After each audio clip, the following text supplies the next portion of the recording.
Meus amigos, muito boa noite para você. Muito obrigado, antes de tudo, por essa oportunidade. Quero agradecer ao canal EQM, o homem que voltou do céu, que desceu do céu, né?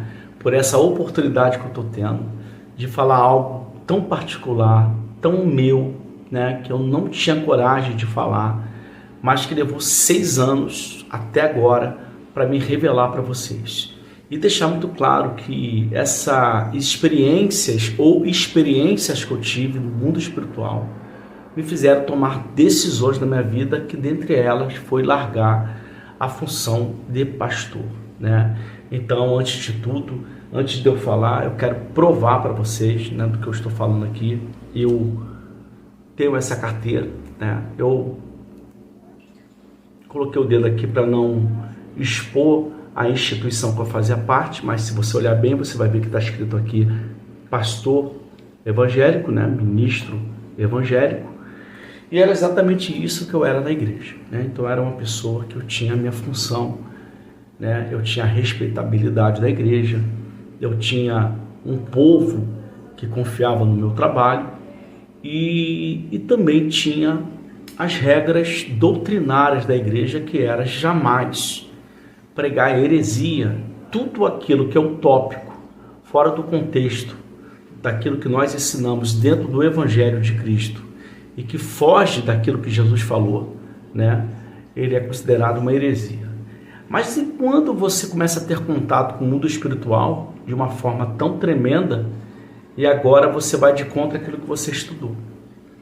E foi exatamente o que estava acontecendo comigo. Eu era proibido de falar sobre a vida após a morte fora da visão cristã. E eu comecei a entender que a vida após a morte não tem nada a ver com religião. Claro que dentro daquilo que nós acreditamos, né, a pessoa que é boa, que segue os mandamentos de Deus, né, que ama Jesus Cristo, né, que tem Deus na sua vida, ela vai seguir um caminho. Mas a EQM, ela não tem nada a ver com isso. A EQM é uma experiência individual de cada pessoa, né? Cada indivíduo que passa por uma determinada situação na sua vida de morte, né? Física, em algum momento, né? Ou até mesmo um desdobramento, ela acaba tendo uma experiência de EQM, uma experiência de quase morte, né? Ou uma experiência de sentidos, e acaba tendo experiências que vão mexer com a sua vida, e foi o que aconteceu comigo, né? Então, eu quero deixar muito claro que eu não estou aqui para denegrir a imagem da igreja, para denegrir a imagem pastoral. Eu tomei uma decisão de não mais fazer parte de mais nada e me tornar um espiritualizado, um espiritualista sem vínculo com qualquer tipo de religião, apenas um estudioso, né, do campo da espiritualidade e também da Bíblia, e continuo fazendo a obra de Deus através dos meus canais, espalhado aí em todas as redes sociais. Mas o que aconteceu comigo para me tomar essa decisão? Qual foi as experiências que mexeram tanto comigo ao ponto de eu jogar mais de 20 anos de pastor para cima? Bem, eu vou deixar muito claro para você o seguinte: essas decisões não foram fáceis, porque eu vim da igreja desde os 15 anos de idade.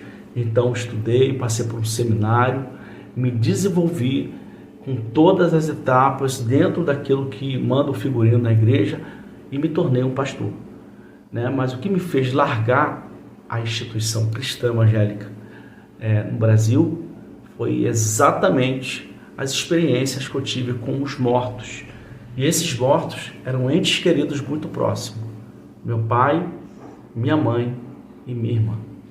E além dessas 3 experiências que eu tive um contato com um homem, né, que para mim, ao meu ver, era um mensageiro dos céus, que nós chamamos de anjos, que veio para buscar a minha irmã ou prepará-la para conduzir aos céus.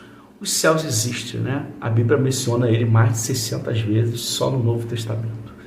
Jesus cita os céus como uma morada e ele fala muito abertamente sobre a vida após a morte. Você pode encontrar isso lá em João 11, 25. Quem crê em mim, ainda que esteja morto, viverá. Então eu acredito na vida após a morte, que nossos entes queridos estão nos céus, no paraíso, ou em algum lugar com Deus, e tem consciência plena, diferente daquilo que eu era ensinado a educar os meus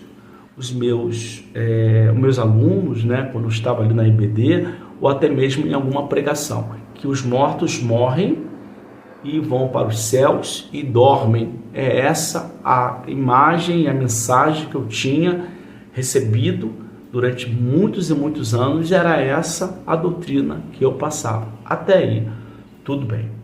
Então, como é que começou essa experiência e o que me levou a tomar essa decisão, né, de me libertar das religiões e me tornar um espiritualista? Bem, eu vim de uma família muito pobre aqui do Rio de Janeiro, né? Eu sou do Rio de Janeiro e eu vim de uma família muito pobre, de 11 irmãos, né? Um pai, uma mãe. Meu pai era alcoólatra, a minha mãe era do lar, né? Uma descendente de escravas. Meu pai era um descendente de imigrantes de português, né? Era um homem muito rígido. A minha mãe não tinha estudo, era analfabeta e era uma mãe muito rígida também. E essa questão do meu pai beber muito, né? Era muita violência. Eu cresci num ambiente muito violento, de muitas brigas, de muita confusão. Mas apesar desse ambiente tão difícil, eu tinha um pai e uma mãe que educava, que orientava, que nos dava o melhor que eles podiam dar naquela ocasião, né? E eu vi aquela briga, aquela confusão, né, por causa da bebedeira do meu pai. Eu tomei uma decisão, falei, poxa, eu vou para a igreja, né? Aos 15 anos de idade, eu botei o pé na igreja e tomei uma decisão de me tornar cristão. Foi muito difícil para mim, porque eu gostava demais, né, de baile, de balada, né? Enfim, eu era muito jovem, um adolescente, e eu tomei essa decisão. Era roqueiro naquela ocasião, né? Estava fazendo um processo no mundo do rock, né, para me tornar um roqueiro, que os reis roqueiros sabem o que eu estou falando aí. Havia vários processos para você realmente se tornar um roqueiro verdadeiro, né?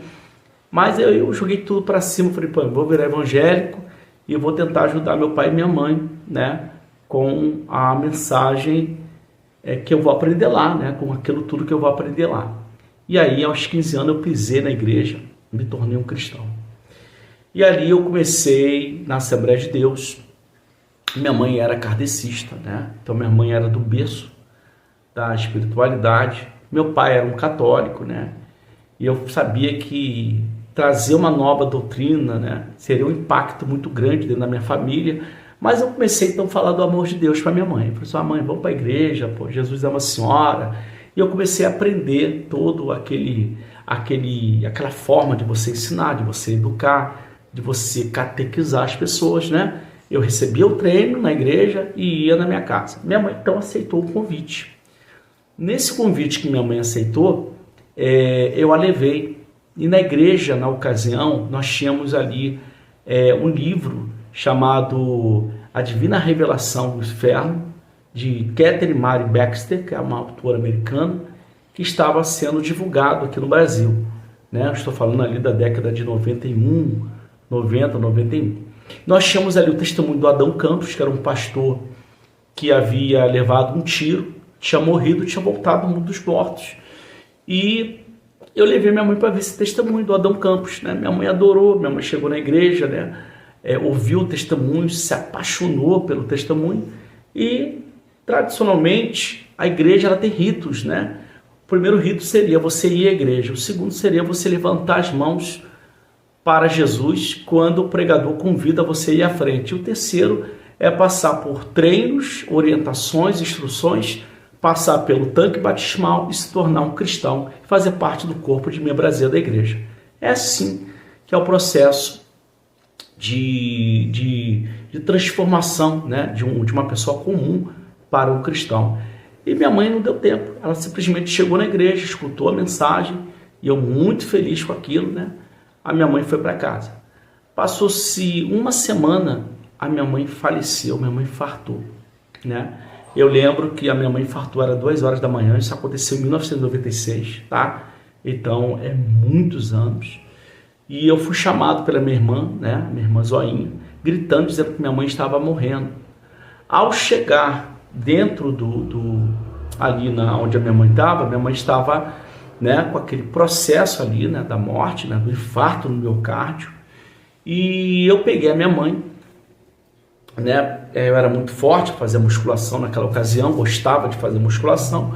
Peguei minha mãe e segurei ela, e ela ali, tendo alguns movimentos, né, e eu, para mim, ali aquilo tudo ia passar, né, e ao mesmo tempo eu questionando a Deus, poxa, caramba, minha mãe tava bem, minha mãe, eu tinha falado com minha mãe 10 horas da noite, né, antes de eu ir dormir, para ela me acordar às 6 horas da manhã, e ver minha mãe daquele jeito, eu comecei a brigar com Deus. Eu falei, Deus, como é que pode? Poxa, eu levei ela para a igreja, minha mãe aceitou Jesus, e agora minha mãe está morrendo, faça alguma coisa, me ajuda. Aí me veio um carro. Eu lembro que esse carro era um amigo ali da rua mesmo, né? Ele viu a gente ali, naquele sufoco, e aí ajudou, né? Ajudou. Minha mãe era muito forte, era uma negra, muito gorda, né? Muito forte. Nós conseguimos colocar minha mãe, de maneira que minha mãe ficou com a cabeça aqui, meu pai, coitado, um senhor de idade, né? Ficou do lado dela chorando muito, e foi eu de um lado e minha mãe e meu pai do outro, né? E o corpo da minha mãe assim no meu meio ali, e minha mãe fazendo aqueles movimentos, até que a minha mãe, ela deu um suspiro, né? Soltou o ar. Eu era muito jovem, eu não sabia o que era aquilo, mas eu entendi que naquele momento a minha mãe havia falecido. Aquilo me fez muito mal, muito mal. Aquilo me revoltou, de tal forma que eu não me sentia feliz com aquilo. E eu comecei a brigar com Deus. Eu falei assim, Deus, não é possível. Minha mãe foi para a igreja, eu levei ela para a igreja, e o Senhor deixou ela morrer, né? E agora? Como é que eu vou fazer? Você é minha mãe, né? Então foi muito difícil, né? Porque nós estamos falando de 1996. Ali nós éramos crianças mesmo.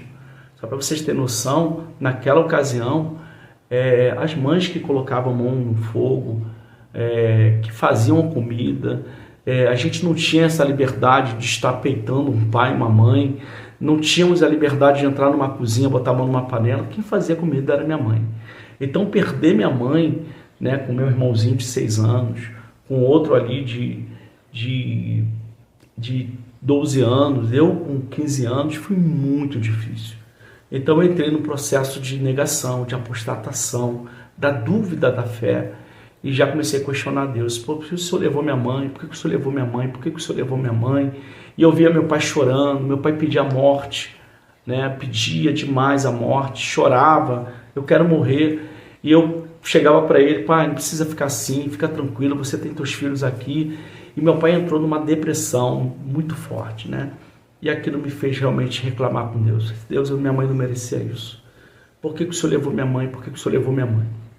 E eu lembro que eu tinha uma coisa comigo que todas as vezes que eu deitava, eu sentia que meu corpo, meu espírito estava saindo do meu corpo.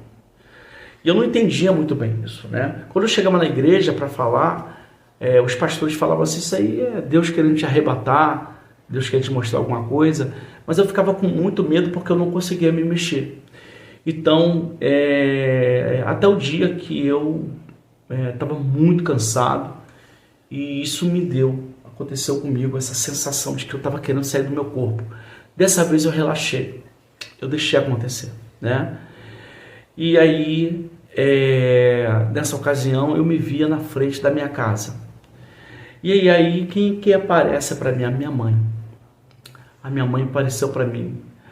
Ela estava juvenal, com a pele muito lisa, né? Não era aquela minha mãe com 49 anos, parecia ser uma mãe com 20 anos, com 25 anos. Ela usava uma veste, né, muito bonita, e ela disse para mim assim, meu filho, eu desci aqui porque me mandaram falar com você, atender o seu pedido. Aí eu falei, mãe, por que a senhora morreu? Por que a senhora nos deixou? Por que a senhora morreu, mãe? Poxa, a senhora tinha aceitado Jesus, a senhora estava bem. Aí ela disse, mas eu estou bem, meu filho. Me mandaram te falar algo. Não se preocupe. Eu falei, mãe, pode falar comigo. E eu estava vendo a minha mãe, né? Aí eu estava vendo a minha mãe tinha poucos dias de morta, minha mãe estava na minha frente, de frente com a minha casa. E ela apontou para a minha casa e disse assim, meu filho, presta atenção que eu vou te falar. Eu falei, o que, mãe? O que a senhora quer falar? Ela, através da minha morte, um será salvo. Aí eu falei, mãe, eu não estou entendendo o que a senhora está falando. Através de mim, um será salvo. E eu não poderia imaginar que minha mãe estava falando de quem? Do meu pai. Porque meu pai morreria 6 anos depois daquilo ali, né? Meu pai morreu em 2002. E eu estaria com ele naquela ocasião. Mas vamos voltar nessa questão da minha mãe. Então eu falei assim, mãe, eu não estou entendendo. Ela, meu filho, eu tenho que voltar porque estão me chamando. E aí, tudo bem. Essa foi a experiência que eu tive. Quando eu acordei, eu falei, caraca, eu vi minha mãe. E aí eu fui correndo para a igreja, falei com o pastor. Aí o pastor falou assim, olha só, isso não pode acontecer, porque os mortos não voltam, os mortos estão dormindo. E era exatamente isso que a gente ouvia. A gente não podia falar nada dessas experiências que a gente teve, né? Mas isso ficou aqui. E eu falei, bem, eu vou estudar, eu vou ler, eu vou entrar no seminário, vou me tornar um seminarista, vou me tornar um pastor para ter autonomia para falar sobre na igreja. E foi o que eu fiz. Eu continuei estudando, eu fui crescendo até me tornar um pastor. Passou 6 anos, né? 6 anos depois da morte da minha mãe, o meu pai teve um AVC. Eu estava com ele nesse dia, né? E meu pai ele ficou no chão, né? Com um AVC isquêmico. Vocês sabem que esse AVC isquêmico ele paralisa uma parte do corpo. Meu pai caiu e eu levei meu pai para o hospital. Chegando no hospital, eu deixei meu pai lá. Eu já era um pastor, né? Eu já tinha uma autonomia e eu comecei então a falar do amor de Deus com meu pai, né? A tranquilizá-lo. Então sempre eu fazia essa parte. As minhas irmãs iam também, né? Até que o que aconteceu? O meu pai começou a ficar muito enfermo, e aí não melhorou, começou a piorar, né? Só que antes dele piorar, eu lembro que eu estive no hospital numa tarde, né? E eu fui conversar com meu pai. Eu falei, pai, tudo bem com o senhor está bem? Ele falou assim, meu filho, a sua mãe esteve aqui de madrugada junto com o seu avô e junto com a sua avó. Ou seja, os seus avós paternos estiveram aqui e a sua mãe esteve aqui. Eu falei, pai, o senhor está ficando doido. Não, isso não pode ter acontecido. E eu entendi que meu pai não estava brincando, porque ele, não, meu filho, eles estiveram aqui sim. Você sabe que seu pai não mente. Olha, meu pai era muito sério. Meu pai não tinha esse comportamento de mentira. Eu convivi com meu pai após a morte da minha mãe. Eu vi meu pai desde novo. E eu sabia que ele não gostava de mentira. Meu pai falou para mim que minha mãe havia aparecido para ele e falado algo com ele, né? E eu comecei a botar isso na minha cabeça. Falei, cara, não é possível, o que está acontecendo? Pô, os mortos não podem voltar, né? Até então era isso que eu achava, né? Mas, enfim, meu pai, ele faleceu, né? Ele faleceu um domingo, né, de São Jorge. Eu lembro disso até hoje, foi em 2022, né? 2022, desculpa. Aliás, 2002, desculpa, até tem muito tempo. E como vocês estão vendo, está aqui o óbito do meu pai. E aqui na parte do declarante está o Beltassá Marcelo do Amaral, que sou eu, a qual nessa ocasião eu era pastor. Então quando eu vi meu pai ali morto, né, eu que o declarei morto, chamei o médico e disse, meu pai está morto ali. E meu pai não está mais entre nós, meu pai foi embora, o médico foi lá, avaliou e viu que realmente estava morto. Dei essa notícia, né, para minha família, para minhas irmãs, né, para todo mundo. Foi um momento muito difícil para a gente também, foi muito complicado, né, perder o meu pai ali. Mais uma oportunidade que eu tive, né, de ter uma experiência, né, de ouvir algo que eu achava que era um absurdo, que isso não poderia acontecer, mas que de fato os mortos podem se retornar, e retornou e falou com meu pai, conversou com ele, e meu pai falou isso para mim, né? E eu sei da integridade do meu pai, que ele não iria mentir.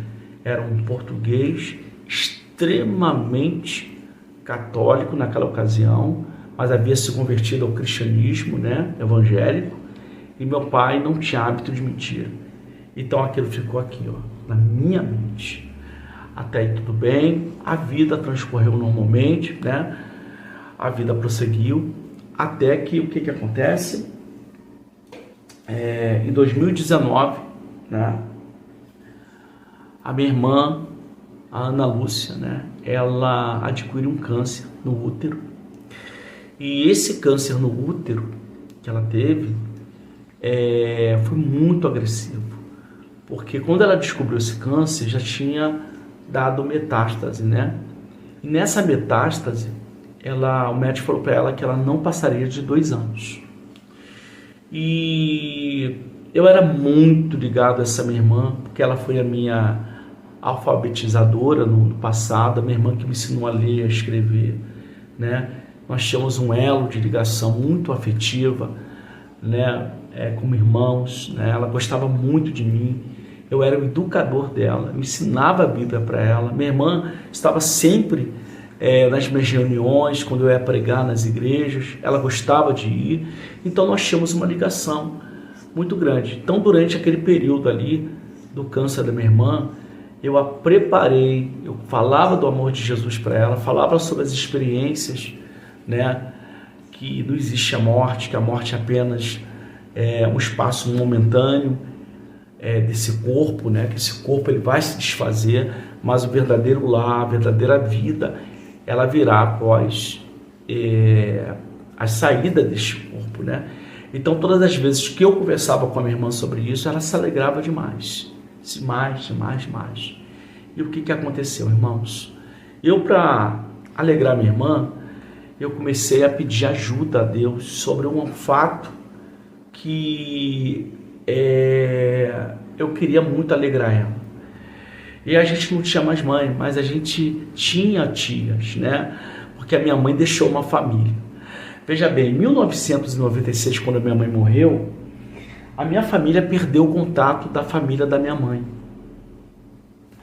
Porque naquela época não tinha internet, não tinha celular, né? E eu lembro que a minha mãe, ela queria demais, mas demais ver a família dela, demais. Só que ela morreu antes. Então meu pai não se preocupou de levar os filhos lá para ver suas tias e ninguém de lá se preocupou de procurar a gente. O que aconteceu? A família se perdeu. Quanto tempo tinha isso? 25 anos. Esse foi o tempo que a família da minha mãe ficou desaparecida. E aí que vem mais uma experiência que eu tive com os mortos. Eu, para alegrar minha irmã e para tentar trazer alegria para ela, eu entrei no escritório da minha empresa e nesse dia a empresa já tinha encerrado as suas atividades. Eu fiquei sozinho no escritório, né? E eu olhei para o céu e disse para Deus assim: Deus, eu quero te pedir uma ajuda. E eu falei com tanta fé, irmãos, eu falei: eu quero te pedir perdão também, porque eu vou fazer uma coisa aqui que eu não deveria fazer. Eu não fui orientado a fazer isso. Talvez o que eu vou falar, eu vou até pecar, mas eu quero me dirigir à dona Irene Cândida da Silva, minha mãe, e eu sei que ela está aí do seu lado. Eu quero pedir ajuda a ela. Veja bem, havia passado 25 anos da morte da minha mãe. 25 anos. Mas eu falei assim: mãe, eu sei que a senhora pode me ouvir, me ajuda a achar a tua família.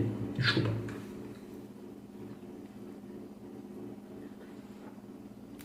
Me ajude a achar a sua família, mãe, porque a sua filha está morrendo.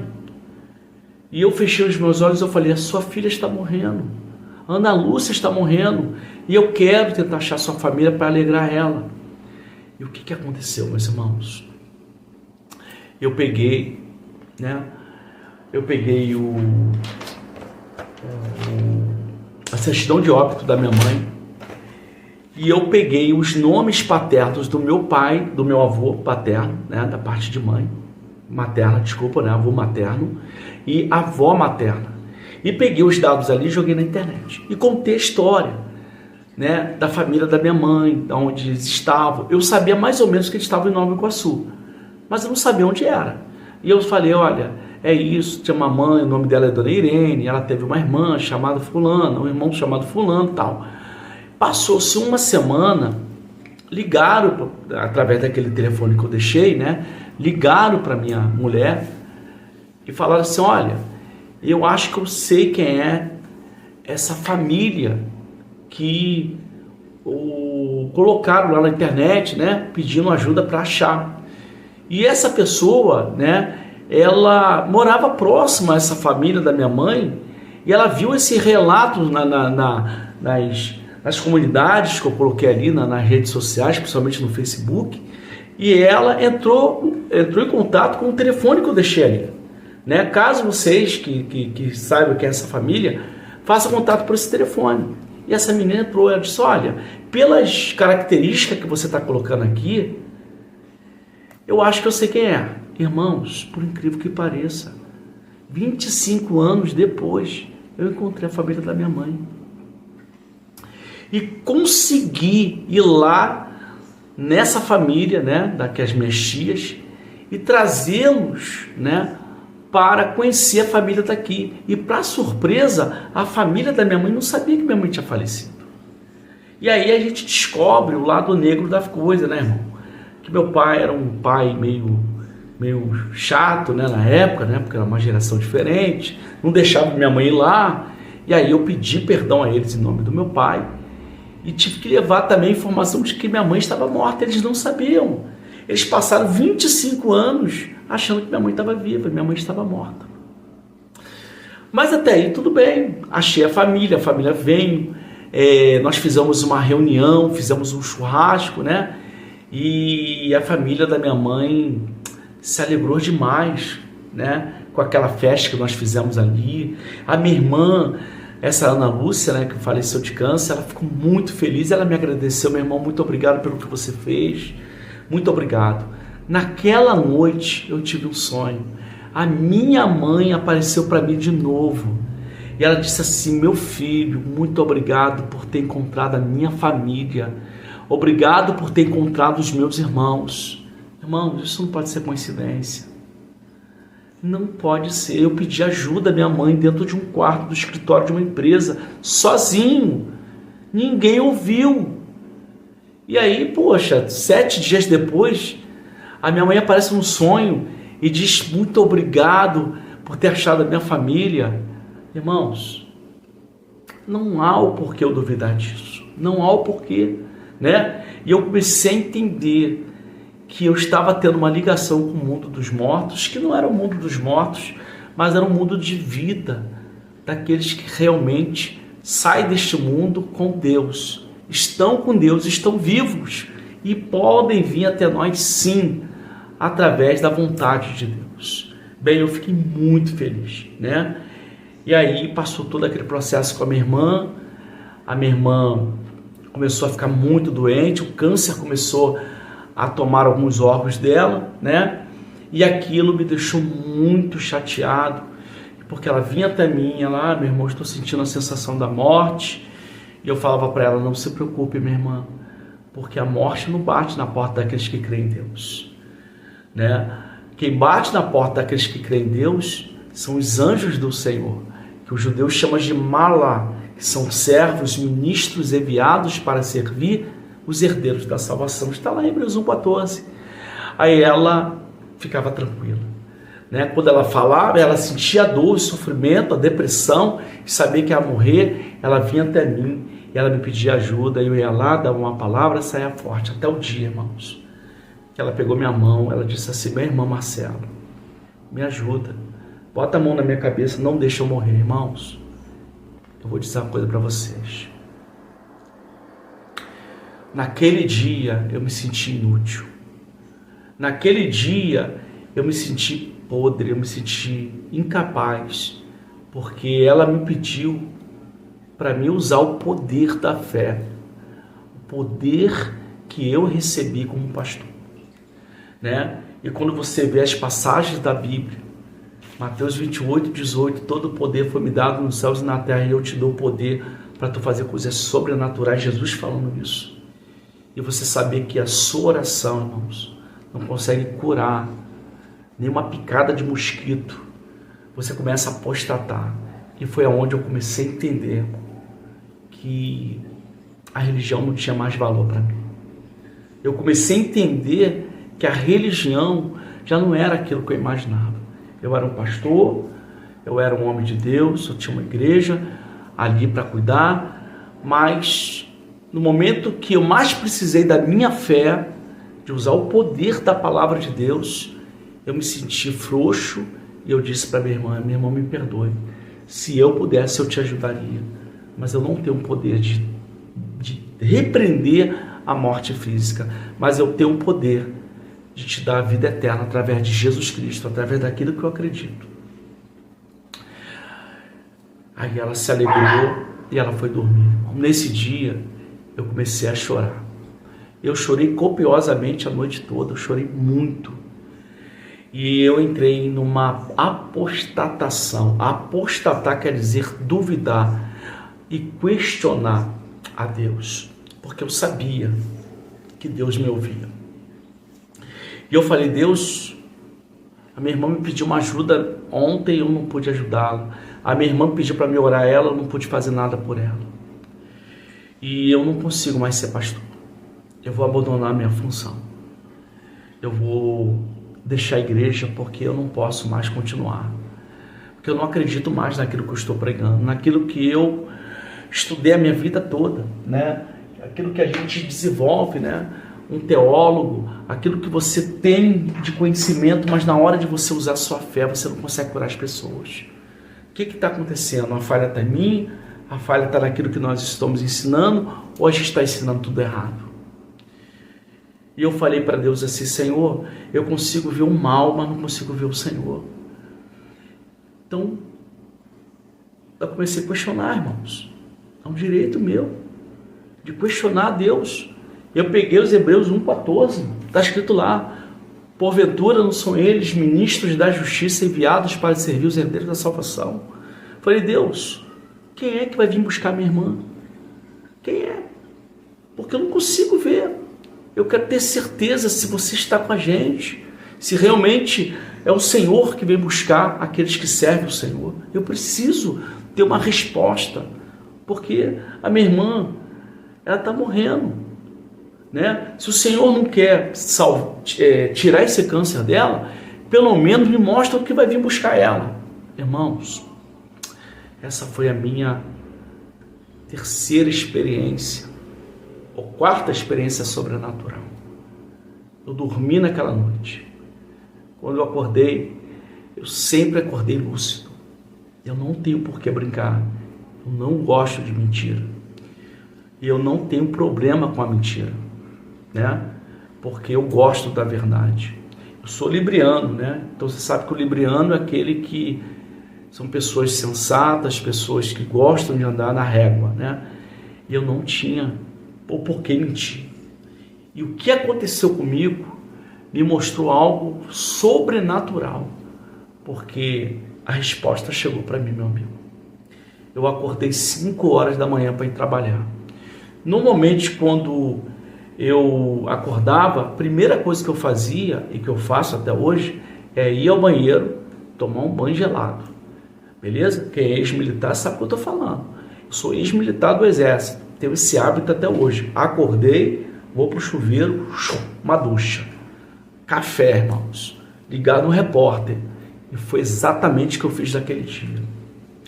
E aí, dentro desses hábitos que eu tenho, eu abro a porta. Porque eu costumo dar uma olhada para ver como é que está o céu, se está chovendo, se não. Irmãos, eu morava no quintal, junto com essa irmã. Minha irmã morava na frente. Nesse quintal, eu tinha minha casa aqui, a casa dela aqui, e tem uma escada. Naquela escada tinha um homem, se é que eu posso dizer um homem. Havia um homem de branco. Ele tinha um capuz, né? Um capuz, perdão, de branco, todo branco. Eu vi que era uma roupa branca. Era uma silhueta humana e estava parado. Eu, quando vi, eu fiquei estarrecido. Me deu uma sensação de congelamento no corpo. Eu não consegui me mexer. Eu fiquei meio duro. Falei, caramba, o que é isso? O que eu vi foi um formato de um ser humano, né, com uma veste branca, mas eu não vi o rosto. E para minha surpresa, ele estava parado. Eu falei, cara, o que está acontecendo? Só que eu não consegui me mexer, eu fiquei duro. E ele estava na escada. A casa da minha irmã aqui, ele na escada. E eu olhei e ele não estava no chão, ele estava flutuando, parado. Mas eu não vi os pés. Aí eu falei, cara, o que está acontecendo? Não é possível. E aí eu peguei ele pelos olhos. E aí eu fiquei parado olhando aquilo parado, irmão. Que estava parado ali na minha frente. Sabe? E aí eu falei, meu Deus, não é possível. Eu estou vendo um anjo. Eu vi um anjo, cara. É o que eu estava vendo ali na minha frente. Eu baixei a cabeça e ao mesmo tempo eu comecei a falar com Deus. Na minha mente, eu falei assim, Deus, não é possível que eu estou vendo isso. É isso que eu estou vendo aqui? É isso, é um anjo? Né? E eu falei, poxa, se for um anjo, muito obrigado. Muito obrigado por estar me mostrando isso, porque isso me deixa tranquilo em saber que eles existem, irmãos. Do lado de Deus existe. E eu vi isso na minha frente, eu nunca tinha visto. Como pastor, e eu nunca vi na igreja, eu vi ali. E eu comecei a falar na minha mente, e para minha surpresa, aquilo que estava na minha frente, um mala, que do hebraico quer dizer ministro, né? Um anjo de Deus, ele entendia o que eu falava com ele. Porque eu fui falando muito obrigado, agora eu já sei que é um anjo, né? E aí ele começou a flutuar na minha frente. Ele flutuava, e ele parou. Quando ele parou, ele foi em direção à casa da minha irmã, entrou dentro da casa da minha irmã. Ele entrou dentro da casa da minha irmã. Aí eu fui, chamei a minha esposa sabe que eu não ia brincar com isso, né? Não tinha por que brincar. Falei, filha, acabei de ver um homem agora. Não era deste mundo, era um ser espiritual de branco. E ele entrou na casa da minha irmã. Aí bati na casa da minha irmã, falei, meu irmão, você está bem? Ela, estou bem, meu irmão. Aí chamei minha irmã de cima, falei, irmãos, minhas irmãs estudam evangelho, falei assim, olha, acabei de ver um anjo. E ele estava aqui. A minha irmã começou a chorar, e todo mundo começou a chorar, eu comecei a chorar. E ali, irmãos, o que aconteceu? Passou-se uma semana. Uma semana foi exatamente o tempo que passou para minha irmã passar mal em casa. Porque naquela ocasião, nós estamos falando de 2022, né? 2021, o INCA, né? Que é a instituição que cuida dos pacientes crônicos, né? De câncer, que não tem mais cura, mandava o paciente para casa. Minha irmã já estava paliativa, se cuidando em casa. Então, depois dessa visão de olho aberto que eu tive, desse anjo, desse homem de branco, desse mensageiro dos céus, uma semana depois, a minha irmã passou mal, irmão, sentiu uma dor imensa, porque ela estava com câncer no útero. Ela foi para o hospital. Quando ela chegou no hospital, os médicos mandaram chamar a gente dizendo que ela não iria passar daquela noite. Aí o que eu fiz, irmãos? Eu já desanimado, não querendo mais saber da igreja, não querendo mais saber de ser pastor, eu coloquei pela última vez o meu terno, um blazer, e eu fui até o hospital. Eu fui o primeiro irmão a subir naquele hospital. Por que eu fui o primeiro? Porque o médico ele queria conversar com o irmão mais velho, e eu era o mais velho. E o que o médico falou para mim? Que teria necessidade de sedá-la, porque ela iria morrer com um peixe se deixasse ela assim. Ela estava tendo uma parada múltipla dos órgãos. Então, para ela não sofrer, o médico teria que sedá-la e precisa da autorização. É como se fosse uma eutanásia, né? E eu falei para ele assim, doutor, posso descer e conversar com os meus irmãos? E aí ele falou, você pode sim. Eu falei, eu retorno, tá? E ali, irmãos, eu desci, eu conversei com os meus irmãos. E o que ficou acertado? Que cada irmão iria se despedir dela. Eu, como já tinha visto a morte do meu pai, a morte da minha mãe, né? Eu não iria suportar ver aquela morte, Deus me poupou disso. Então, naquele momento, eu já não era mais um irmão, eu era um oficiante, eu era um pastor. E o pastor, né, ele é diferente do padre. O padre, ele, quando ele vai no leito de uma pessoa que está morrendo, ele dá extrema unção. Nós não. Nós vamos lá para falar o quê? Para ver como é que está a sensibilidade espiritual, para ver se a pessoa está íntegra, se o vínculo com Deus continua aceso, se a sua fé não está sofrendo nenhuma retaliação. A nossa preocupação é com a espiritualidade, não mais com o corpo. E aí eu subi, né? E eu falei, caramba, como é que eu vou ser pastor para minha irmã morrendo? Como é que eu vou fazer isso, meu Deus? E eu fui pedindo força, né? Já estava acostumado a fazer isso. Culto fúnebre eu fiz 5, né? Inclusive de 2 cunhados meus. Então eu já estava acostumado, porque eu fiz do meu pai, eu fiz da minha mãe, ajudei a fazer da minha mãe, já estava acostumado com aquilo, né? E aí eu então consegui me despedir da minha irmã. Eu perguntei a ela, eu lembro disso claramente, falei, minha irmã, como é que você está com Deus? Ela disse, meu irmão, estou muito bem. Eu perguntei, ele tem conversado com você? Aí ela falou, você tem sim, meu irmão, mas não se preocupe, eu te amo. Eu falei, eu também te amo. Foi o que eu falei para minha irmã. E ela falou, eu também te amo, meu irmão. Desculpa. E aí eu desci, cada irmão se despediu e aconteceu aquilo que o médico falou, ela morreu naquela noite, né? E aí ela morreu, nós preparamos tudo e eu fui chamado para ser o pastor, para fazer o culto fúnebre, né? E antes dela morrer, ela me pediu para cantar um hino para ela, que é o hino 422 da harpa cristã, né? Que eu tenho aqui, está aqui comigo até hoje, tá? Inclusive tem a assinatura dela, ela assinou, a letrinha dela era muito bonita, ela assinou em 17/5/2001, né? E ela colocou aqui, esta harpa pertence ao evangelista Marcelo do Amaral, que era ele. Então eu fiz aquilo que ela pediu, cantei o hino 422 para ela, e ela se alegrou muito, né? Se alegrou não, perdão, ela estava morta, né? Eu falei, poxa, eu creio que ela está muito feliz. Eu lembro então que ali no ritual fúnebre, né? No cortejo até o local do sepultamento,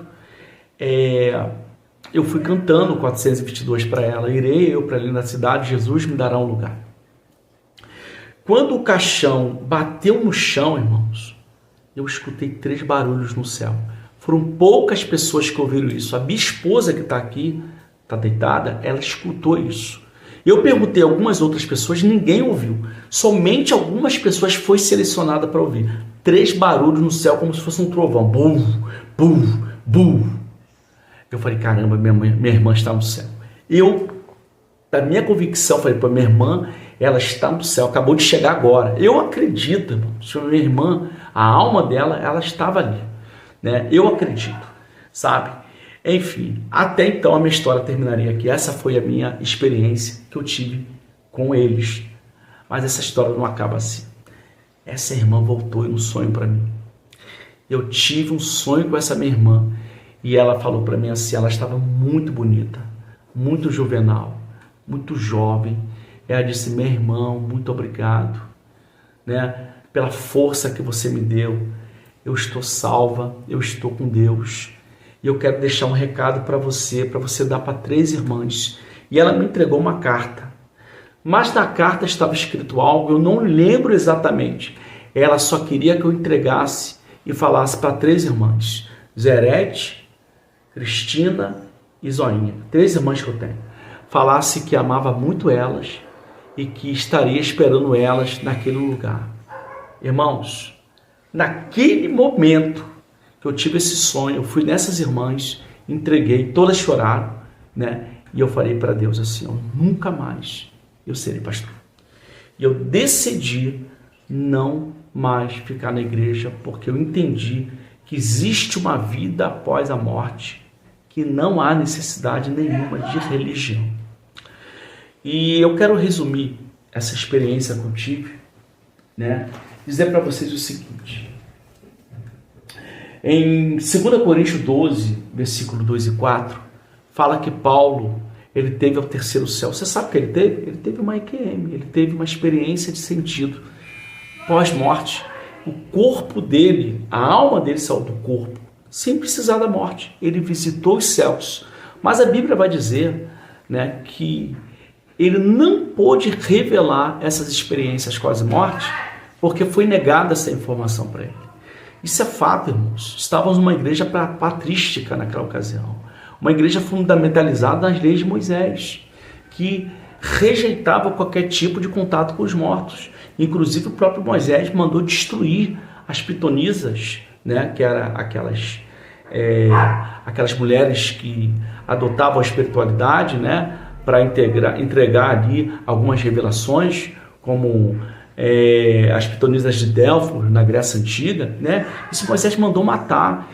E Paulo, ele veio da religião farisaica, mano. Ele era fariseu antes de se converter ao cristianismo. Então ele evitou passar qualquer tipo de informação que ele viu no céu, né? Então, há 2000 anos atrás, nós tivemos uma experiência. Outra experiência interessante também, que é muito interessante, é de Cotton Bottom, uma criança, irmãos, de 3 anos, né, que era filho de pastores, batista, ali no meado de 2000, 2002, que teve uma doença, foi no céu, viu o avô dele, né, o bisavô dele, viu a irmã que tinha morrido antes dele nascer, né, conversou com essa irmã, inclusive conversou com esse avô dele, né, e trouxe informações, né, dizendo que no céu ele não usava óculos.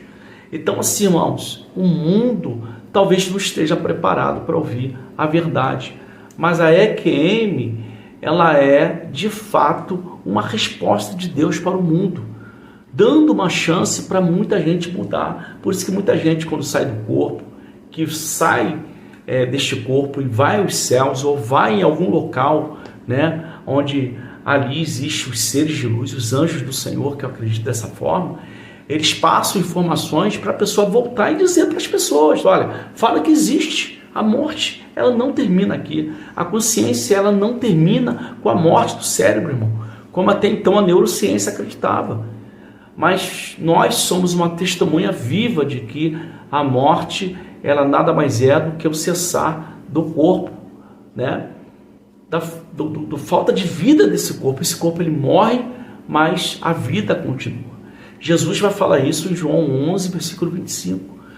Para terminar, há uma outra experiência de uma EQM, né, que os mortos voltam e tem um contato com o próprio Jesus. Está em Mateus 17, 1, 13, irmãos. Você sabe o que acontece ali?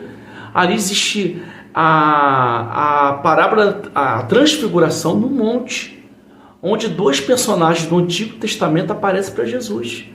Esses 2 personagens são 2 representantes, um da lei e outro da graça. Um da lei e um dos profetas, melhor dizendo. Um era Elias, o outro era Moisés. Mas até então tudo bem, Jesus era Deus, então ele podia trazer essas pessoas de volta. Sabe quanto tempo há de espaço entre Moisés e Elias? 700 anos, irmãos. E eles estavam ali, conversando com Jesus, batendo papo, né? Elias viveu 700 anos antes de Jesus. Moisés viveu 1.200, 1.300 anos antes de Jesus. E eles estavam ali, ao ponto do próprio apóstolo Pedro reconhecer que eles estavam ali. Irmãos, estamos negando uma verdade que a Bíblia já está falando há mais de 2000 anos. Estamos rejeitando aquilo que está acontecendo. É um absurdo a igreja não acreditar nisso. É um absurdo os pastores não ensinarem isso.